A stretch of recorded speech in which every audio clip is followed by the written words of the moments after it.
So, of course, as quickly as the 2026 NFL draft has came, it also went by pretty quickly as fast as it came. So, with the 2026 draft officially come and gone, and officially in the books, we're going to go over the Lions 2026 draft class to see how the Lions did in this draft class, as we now got 7 new players officially joining the One Pride. So, let's take a look at this draft class and see how our new 7 players will fare for the Lions going forward. So, of course, the first player the Lions took in this draft class with the 17th overall pick. The Lions took Halen out of Clemson, standing 6'6", weighing 317 pounds. They took offensive tackle Blake Miller. So, of course, for Blake, he started 54 games for Clemson in his college career, 53 at right tackle, 1 at left tackle. He also set the Clemson record for most career snaps from scrimmage with 3,778 snaps. He was also a 2024 and a 2025 All-ACC first-teamer. Also was a 2023 All-ACC third-teamer and a 2022 Freshman All-American. His pass blocking grade in 2025 per PFF was 83.5, which was tied for 14th best among FBS tackles. He also allowed a 2.6% pressure rate in 2025. And in 2025, on 529 pass blocking snaps, he allowed only 2 sacks and 2 QB hits, so he was pretty good at protecting the QB. In terms of his strengths, he was a 4-year starter at right tackle, has all the polish you expect from a prospect with that much starting experience against top competition. Uses his hands well at the point of attack, shows a high-level understanding of angles and leverage, can maintain balance control against both speed and power rushers off the edge. He can deliver violent punches that force opposing rushers to reevaluate the rush plan. He's got smooth feet that mirror well in pass protection. There are glimpses of feisty finishing ability in a run game throughout this film. His experience shines through in his ability to process stunts, twists, and adjust his approach on the fly. Also has a great wrestling background too, so knows how to control with his slow center of gravity. He also was a former state champion wrestler in Ohio, highly recruited by schools who are interested in his strength profile, ultimately committed to Clemson, you know what? And of course, with him starting 50 consecutive games for Clemson, he earned Ironman status from Dabo Sweeney. And of course, the 2 appearances on the first team All-ACC squad. In terms of weaknesses, though, his flashes of power are intermittent, as he needs to find more consistency with landing his hand strikes and dropping anchoring against power rushers. He shows some discomfort when working in space. He struggled in the lineup and neutralized his target effectively on the move. Has a hard time keeping his pads low to maintain proper leverage when working up to the second level. Savvy linebackers can expose his difficulties when he takes proper angles to stay between them and the ball carrier. You know, a lot of comparisons with Taylor Decker and, of course, former offensive tackle Will Beatty. But overall, though, there are some inconsistencies here that could have turned a lot of teams off, except Detroit. But his durability after making 54 straight starts, it could give NFL decision makers a lot of confidence that he can work to address his deficiencies.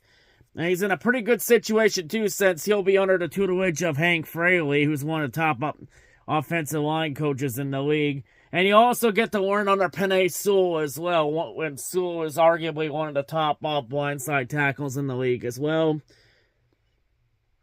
You know, any offense that values the movement, skits, intelligence, and experience that Miller brings to the table, they should find themselves an instant starter on the right side, and that is the plan with Penei Sewell going to the left side. So, of course, you know, getting off again, the tackle was one of the biggest needs the Lions needed to get, especially with Taylor Decker leaving in offseason. So, Blake Miller is the Decker replacement, a lot more healthy and durable and probably better than Decker. You know, has all the potentials to be an all-pro in the long run. Plus, between him and Monroe Freeling, he's a lot more pro-ready than Freeling, as Freeling is still pretty raw. But, you know, The Lions addressed the need. This was one of the tackles I had on the board potentially. And, the Lions got him. Still pretty young. But, great pickup by the Lions here to get him at number 17. So, yeah. Great choice by the Lions here to get him. They needed to address the offensive line. And honestly, it was either O-line or edge. And edge class is a lot deeper than the O-line class because there weren't that many good offensive linemen there. And Miller was probably near the end of the really good off tackles in this draft class. But yeah, really good pick here to address the need. So now both of Jared Goff's blind sides are covered, as the Lions continue to retool that offensive line. There's still ways to go with it, but they're trending in the right direction. Good luck. So the next player in this draft class, we're going to go over here, taken with the 44th pick in the draft. Hailing out of Michigan, standing 6'3", weighing 255 pounds, we got edge rusher Derek Moore. So, we got another edge rusher to complement Aiden Hutchinson, and it's another Michigan player. So, for Derek Moore, for his college career at Michigan, he had 95 tackles, 24.5 tackles for loss, 21 sacks, and 3 forced fumbles. Derek Moore was also part of Michigan's national championship winning squad back in 2023. He was also on the 2025 All Big Ten first team and was a 2025 team captain. He also led Michigan in tackles for a loss in 2025 with 10.5. And he also led Michigan in sacks with 10 in 2025. Also logged 41 total pressures in 2025. All of that was enough for him to be named Michigan Team MVP and Michigan Defensive Player of the Year in 2025. His overall PFF grade in 2025 was 89.9. They could have just said fuck it and rounded up to 90 if they wanted to, but I guess PFF gotta be cut somewhere. But despite that, though, his 89.9 PFF grade was 18th best among FBS edge rushers, and his pass rushing PFF grade in 2025 was a 92.4, which is 8th best among FBS edge rushers. He was a very consistent contributor at Michigan, a player on the upward trajectory. He's a prospect that's going that may deceive you with his numbers and age, but out of all the edge rushers in this class, he has one of the highest ceilings out of everybody here. He will need to hone his skills, though, but once he does, watch out. In terms of his strengths, he's a well-built defender with a solid frame. He converts speed to power to drive tackles back in the quarterback's lap. He executes his signature move extremely well. Has active hands, works hard to keep them free throughout every pass rushing rep, leaving himself open to both inside and outside tracks to the passer. Tight ends have a tough time blocking him out on the edge in the run game.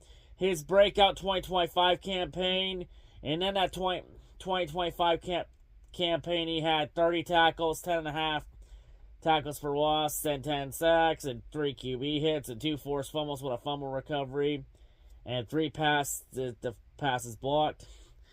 But yeah, that 2025 campaign, though, it's shown marked improvements in terms of his first step explosiveness off the ball, as well as his ability to finish with sacks instead of mere pressures, that is. In terms of weaknesses, though, despite the power and physicality that shows up in his pass rush game, he's still working in progress as a run defender. He has a difficult time setting a strong and consistent edge against more powerful tackles, getting washed out of play too often, or turned back inside due to an inability to consistently anchor with a wide base. Outside of speed to power and the occasional long arm technique that gets him home, he doesn't have a wide range of proven pass rushing moves or effective counters that challenge opposing blockers with variety when his initial moves get stale.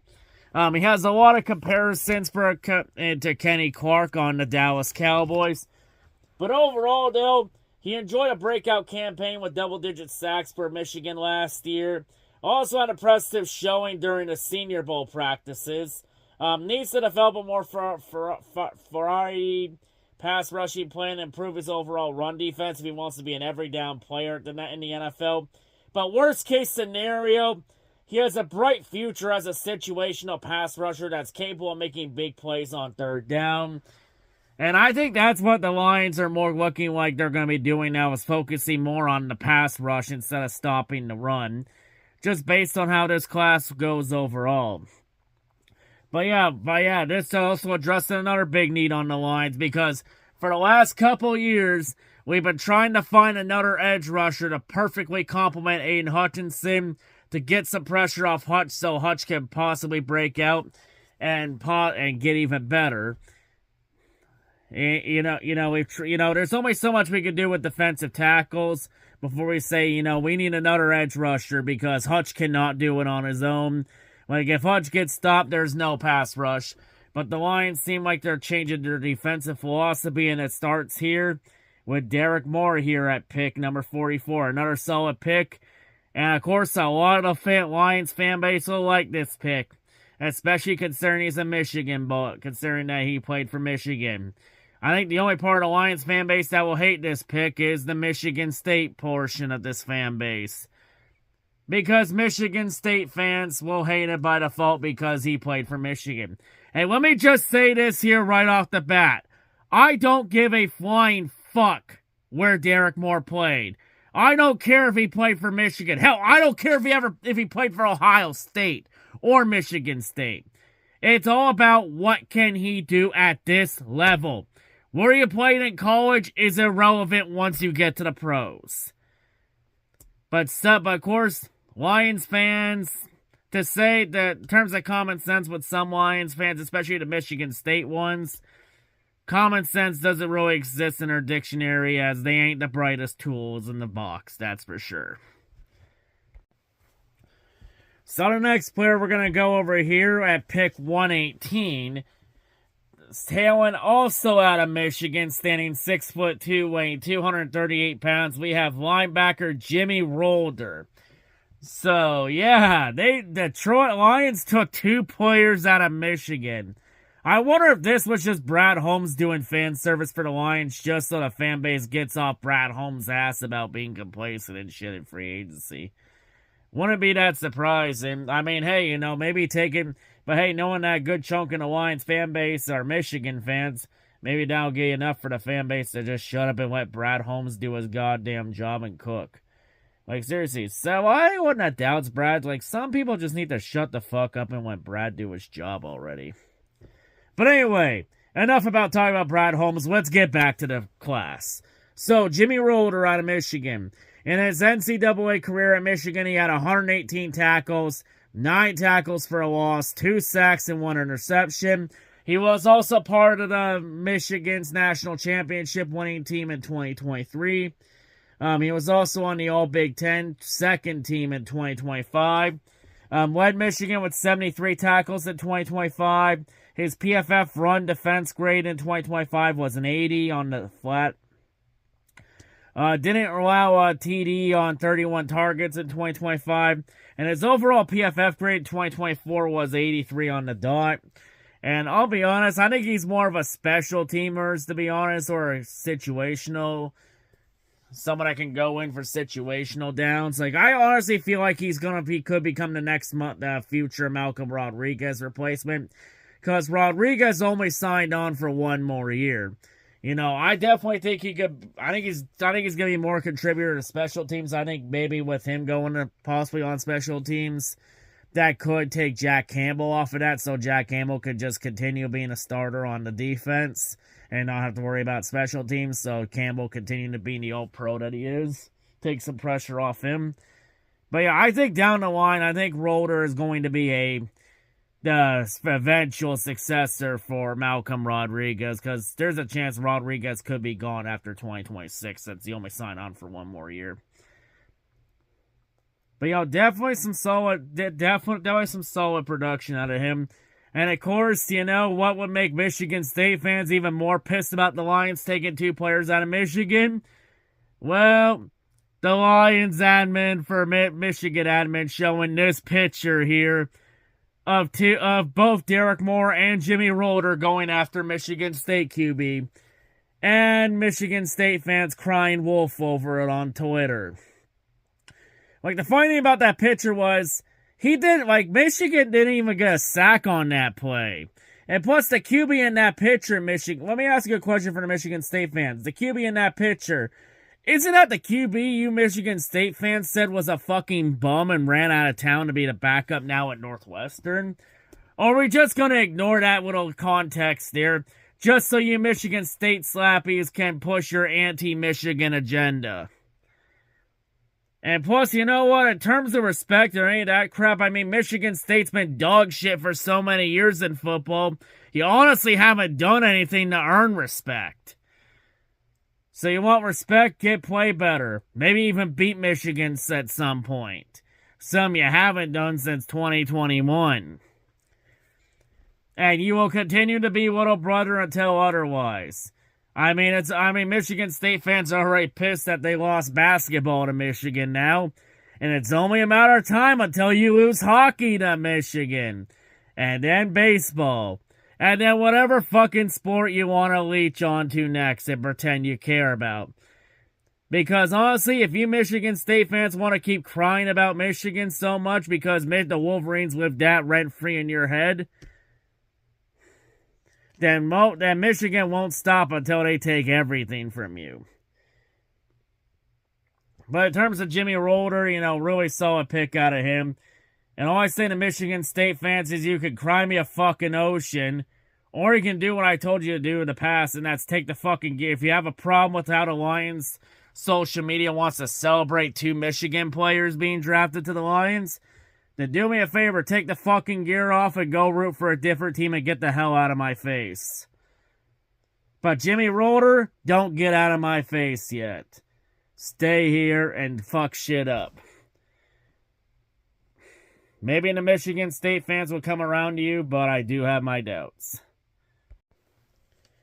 So the next player we're going to go over here that was taken with the 157th pick in the draft, we have hailing out of Arizona State, standing 5'10", weighing 187 pounds. We got corner Keith Abney II. So for Keith's NCAA career with Arizona State, he had 98 tackles, 21 pass deflections, 6 interceptions, 2 forced fumbles, and a sack. He was on the All Big 12 first team in 2025. He led Arizona State in pass deflections with 12 and tied for the team lead in interceptions with 2 in 2025. His overall PFF grade in 2025 was an 86.3. His coverage PFF grade in 2025 was an 85.3. And on 72 targets in 2025, he allowed 0 touchdowns, a 44.4 completion percentage, and a 46.1 QB passer rating. So he was been pretty good at locking them down when he was targeted. Also in 2024, he led Arizona State in pass deflections with 9 and tied for the team lead in interceptions with 3. And overall, for an overview, while many football players have a background in basketball or track, he's a rarity as a former speed roller skater. In addition to his experience as a lockdown corner in Arizona State, he broke the national record of 300 meters for 13-year-old skaters. That kind of success, how can you bet against him in the pros? In terms of his strengths, of course, like I mentioned, national speed skating champion in his younger days. He's still moving at light speed now that he's on the gridiron. Fluid athlete, makes smooth transitions thanks to his polished footwork and loose hips. His intelligence makes him even quicker when it comes to diagnosing routes and breaking on the ball. He's shown the versatility in the lineup on the outside or in the slot. Has the movement skills and toughness to handle every style of pass catcher. He plays with a physical style from snap to whistle. Stays in the receiver's pocket. Jostles for position from the initial release through route breaks and at the catch point. In terms of weaknesses, though, he can get a little too greedy at times, jumping route breaks too early in search of takeaways. He can whiff at the line of scrimmage and press coverage when he guesses wrong instead of reacting to receiver's release. Physicality can get him in trouble at times, initiating too much contact that will certainly get flagged more often in the pros. He's not afraid to come down in the box and help out in run support, but his tackling techniques needs a ton of improvement if he wants to be effective in that department. Overall, though, he does have a lot of comparisons to Byron Murphy from the Minnesota Vikings.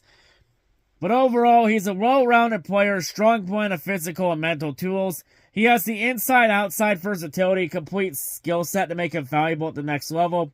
He'll need to rein in his physicality and gambling tendencies, but the framework's there for a high-quality starter sooner than later. And honestly, I'm surprised he fell to the 5th round of the draft.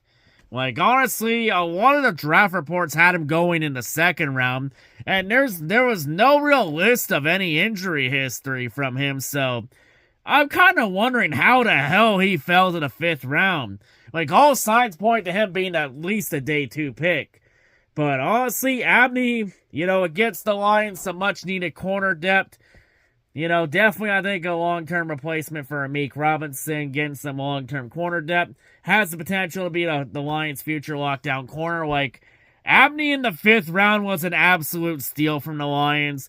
I think out of all the players in this draft class, I'd say watch out for him because Brad Holmes has had some pretty solid success with day 3 picks.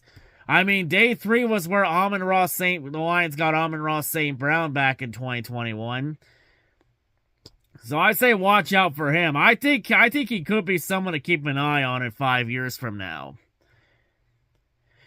But yeah, a few things to clean up though. But definitely, I definitely think this was the steal of the draft right here with Keith Abney here. I don't know how the hell he fell all the way to 5th round, but hey, the Lions got him. That's all that mattered at the end of the day. Now go make some noise in the pros. So the next player we're going to go over here in this class, taking at pick 168. Hailing out of Kentucky, standing 5'11", weighing 203 pounds. We got wide receiver Kenrick Law. So for Kenrick, he played his NCAA career in Kentucky for a year in 2025, and before that, he spent 3 years at Alabama from 2022 to 2024. I believe he was also teammates at Alabama with Terrion Arnold, Brian Branch, and Jahmyr Gibbs for that 2022 season. So there is some familiarity with him, with the Lions, with Gibbs, Branch, and Terrion Arnold on the roster. In terms of his NCAA career, he had 86 catches for 883 yards, averaging 10.3 yards a catch. With 4 touchdowns, he also had 16 rushes for 83 yards, averaging 5.2 yards a carry.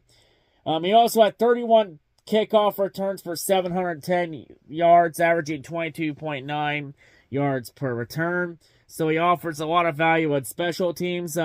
He led Kentucky in receptions in 2025 with 53 and receiving yards with 540, while averaging 10.2 yards a catch.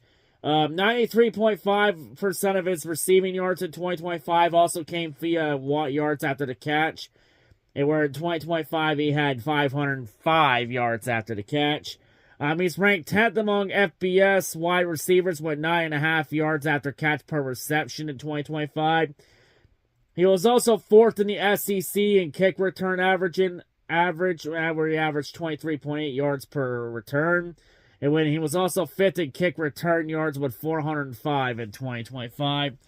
In terms of Kenrick's strengths, he's a tough target that possesses intriguing after the catch skills. He isn't afraid of contact anywhere on the field. He'll make the tough catches over the middle, can take a quick screen, break a few tackles on his way to the end zone. Has impressive body control, balance that enables him to stay upright through contact. His competitiveness is palpable every time he touches the ball, as well as when he's asked to block downfield for his teammates. He has reliable hands that rarely let the ball hit the ground, provides his QB with a trusty option in any situation. His physical and mental traits also give him potential in the return game, as well as other special team units. In terms of weaknesses, though, his route tree was extremely limited in Kentucky, so we have to prove to NFL teams that he's capable of developing an expanded skill set that sends him to the rest of the field instead of just quick throws that take advantage of his prowess after the catch. Like, despite his solid physical traits, his production was fairly meager after he transferred from Alabama. And, of course, last year he had, like I mentioned, 53 catches, 540 yards, and 3 touchdowns last year, which were all career highs for him. Overall, though, there's some development required here if he wants to become a full-fledged receiver at the next level. But right away, he should be able to contribute heavily on special teams because there's potential for him to earn a unique role an offense that can scheme up touches for him while he expands his route running skills. So long term, he's definitely, I think, has a lot of value as a special teamer. I think long run, he's gonna be the replacement for Khalif Raymond, since Khalif was a special teamer for kick and punt returns, and also had some availability in the receiving core as a slot. So I think that's gonna be where Kendrick goes in as there, since, you know, losing Khalif Raymond for special teams was a big blow in this offseason. So, you know, bringing Kendrick Law in could have him be the long-term option for it. You know, definitely has some value there. A lot of things he's got to clean up, though, but, you know, I think a good situation for him to develop here. But, you know, I think definitely special teamer for sure, and for kick and punt returns to take Khalif Raymond's spot. As now it seems the Lions got their, for the moment, have their Khalif Raymond successor in Kendrick Law. So the next player we're going to go over here, taken with the 205th pick in the draft, hailing out of Texas Tech, standing 6 feet tall, weighing 280 pounds, we got defensive lineman Skylar Gill Howard. So for Skylar, he split his NCAA career with 3 teams. He played with Texas Tech in 2025. Before that, he had 3 years at North Illinois from 2022 to 2024. And before that, he had his first year at Upper Iowa in 2021. In his NCAA career, he had 88 tackles, 14.5 tackles for loss, 6.5 sacks, and 1 interception. And that 1 interception was a 55-yard pick six he had against Kentucky State in 2025. His overall PFF grade in 2025 was an 88.6. His PFF pass rushing grade in 2025 was a 90. He ranked second on North Illinois in tackles for loss with 8, and was third in sacks with 5 in 2024. And his overall PFF grade in 2024 was an 83.8. In terms of his strengths, he may be undersized, but he makes the most of the advantages that his smaller frame gives him. He's got a wicked first step, explodes into his gaps, challenges even the most athletic interior blockers to match his speed. That kind of get-off makes him a disruptive run defender as well. He can slice in the backfield right away to blow up plays before they even start. He's a smart defender that diagnoses run concepts quickly, can understand gap integrity, ensures that he's rarely out of position. Toughness and competitiveness fires, shows through with a non-stop motor that's always operating at full speed. He's got the versatility to play from multiple alignments. The low man wins, and that's usually him. He uses natural leverage to stay under his opponent and maintain a solid anchor. In terms of his weaknesses, though, his usage at the next level could be limited by his lack of size, makes him a target for double-team blocks, powerful interior blockers that can wash him out of the way. Needs to refine his tackling technique against ball carriers in the backfield. He's a pure speed rusher that doesn't bring a ton of power moves. Missed a significant portion of 2025 season following ankle surgery, so durability could be a question mark. Overall, though, his injury last year was disappointing, but he's shown enough flashes of potential that, you know, that Detroit should be intrigued by his explosiveness and pass rushing value. If he's able to stay healthy at the next level, should be able to earn a rotational role as a passing down specialist that can get after the QB with speed up the middle. Because like I mentioned, seems like the Lions' philosophy is starting to change, where they're going to prioritize the pass rush more than stopping the run. You know, Skylar Gill Howard could bring some depth to the D-line that the Lions have lacked a lot. You know, and maybe get somebody that can go in the pass rush, though. You know, there are some size limitations with him for sure, but, you know, you can make up for that with if you have pure talent alone. You know, Skylar Gill Howard, I think this could be he could be someone to watch out for in the future. I think definitely some potential with him for sure. And the Lions' final draft pick of this draft class that we're going to go over here, we have taken with the 222nd pick in the draft. Hailing out of Tennessee, standing 6'3", weighing 278 pounds, we got Tyree West, defensive tackle. So in his career at Tennessee, he had 65 tackles, 20.5 tackles for loss, 10 sacks, and 2 forced fumbles. In 3 of his 4 seasons with Tennessee, he produced at least 5 tackles for a loss in three of those 4 years. In his last 2 seasons, he totaled 17 QB pressures, and in each of his last 2 seasons. He was a participant in the 2026 Senior Bowl. He was tied for a team lead in tackles for a loss with 7.5, and was tied for second in sacks with 4 in 2025 for Tennessee. His overall PFF grade in 2024 was 76.9. So definitely going to be somebody that's a training camp body that's going to be fighting to make the roster. Definitely brings some value as a pass rusher for sure. So with the Lions looking like the defense is going to be prioritizing the pass rush more than the stuff in the run. But if he makes the roster, it would be some good defensive line, D-line depth for sure. Especially with how much the D-line's been shot to shit the last couple of years with injury issues, since Josh Pascal's had issues staying healthy. You had Levi Onwuzurike not pan out because he had issues staying healthy. And Mekhi Wingo has had issues staying healthy. Maybe someone that can rotate in for situational passing downs, take some pressure off of Aleem McNeil and Tyreek Williams. And there's going to be a big void on that D-line for sure, especially with DJ Reader gone during the offseason. But, he's going to be someone that's going to be fighting to make the roster. Depending on how he does in training camp and preseason, maybe worst case, he could be someone the Lions could stash away on the practice squad to develop. But, it's going to be interesting to see. It'll be a story to watch during training camp during training camp to see if he can fight for the main fight to make the roster. Definitely going to be somebody fighting to make the roster during training camp for sure. So anyway, that wraps up this Detroit Lions 2026 NFL draft class. So one more time, your 2026 Lions draft class: Blake Miller, Derek Moore, Jimmy Rolder, Keith Abney, Kendrick Law, Skylar Gill-Howard, and Tyree West. Welcome these 7 names not only to the Lions, but to Dan Campbell's group of kneecap biters. So overall, this was actually a really solid draft class, I think, overall.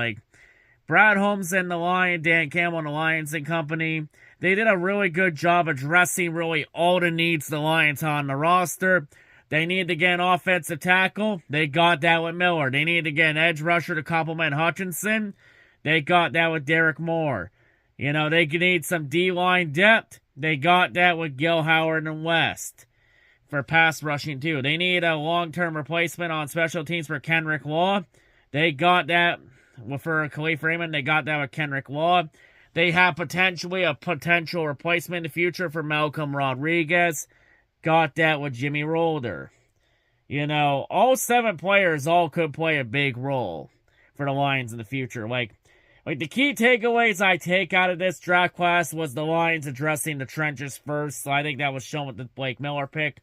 Since the Lions want to start prioritizing running the ball more, which was where the Lions were pretty dominant. The trenches was really where the Lions were dominant for 2 years and being a Super Bowl contender. And they kind of went away with that. Mainly losing Ragnow was the decline of the O-line. But, Lions doing a pretty good job of retooling that offensive line so far. I think Blake Miller will play a big factor in that too. You got the Michigan Wolverine connections with the fan base with Derek Moore and Jimmy Rolder picks. Especially also Hutchinson in there too. And also, Lions acquiring some great picks for late round defense, with not only with Keith Abney, but on the D-line too, with Skylar Gill-Howard and Tyree West. And of course, I think the main thing I take out of this is the Lions' vision with this class, because the Lions' vision with this class, I think you can see it here, was a good, balanced, physical, versatile class that's focused on building in the trenches, adding defensive playmakers, and also creating long-term value on both sides of the ball. I think the Lions did a really good job with that class. It's really tough to say, though. We're not going to really know what this class truly looks like until we see the on-field product this summer during training camp and preseason before we go into the regular season. And in terms of draft grades, I don't really do draft grades, though, because I've always been a firm believer that you can't really properly grade a draft class till about 4 to 5 years down the line. Like, the only Brad Holmes draft classes we can possibly grade are the 2021 and the 2022 draft classes, his first 2 classes. But, you know, time will tell how this class works, but definitely a lot of potential with this. And I think we can see what the Lions are trying to build with the identity here. And we all know what the Lions identity looks like when it's done correctly, as we saw a couple years ago. Not going to be an easy road to get back to that point a couple years ago, but, you know, a solid class like this could definitely take them in the right direction. But yeah, that wraps up for this draft class. So yeah, and of course the draft in Pittsburgh, this class also broke Detroit's record for most attended NFL draft of all time, breaking with Pittsburgh having 805 fans in attendance for this year's draft, which breaks the record of 775,000 fans set by Detroit in 2024. And I'll say this for the class, though, especially when you look at all the drafts we've had since they start rotating it around. I honestly hope Cleveland gets the draft again at some point. Because, I'll be honest, you know, don't let that number for Cleveland deceive you. Cleveland's number was mainly that low because of all the pandemic and social distancing guidelines and restrictions and shit. Like, I'll be honest, for 2021, if Cleveland didn't have all those pandemic restrictions in place, they could have easily had numbers close to Detroit and Pittsburgh. Especially because we all know how much of a football town Cleveland is. I mean, for fuck's sakes, the Hall of Fame is literally just down the road from Cleveland up in Canton. So yeah, I would honestly like to see the draft go to Cleveland at some point in the future, because Cleveland never really got a fair chance in 2021. But of course, you know, I'm not sure how long Pittsburgh will hold the draft attendance record for, since the draft will be in Washington, D.C. next year, and there's a very strong possibility D.C. could break that record, as there's possibilities that they're estimating that there could be at least over 1 million fans at the draft next year. So yeah, Pittsburgh has the record for now, but Washington, D.C.'s lurking in the distance. And that could happen, though, especially, since, Washington, D.C. is the nation's capital, after all. But yeah, that wraps up for this draft class. And yeah, not much else for Lions content coming up. I might do a video on the undrafted class, if there's any undrafted players worth talking about. And of course, I still plan on doing the revisiting the 2021 NFL Draft Class 5 years later video. That is in the works. It's just going to take some time to get that all built up and all that. But anyway, that wraps it up here. And I'll see you all later on whatever I make next. I'm out.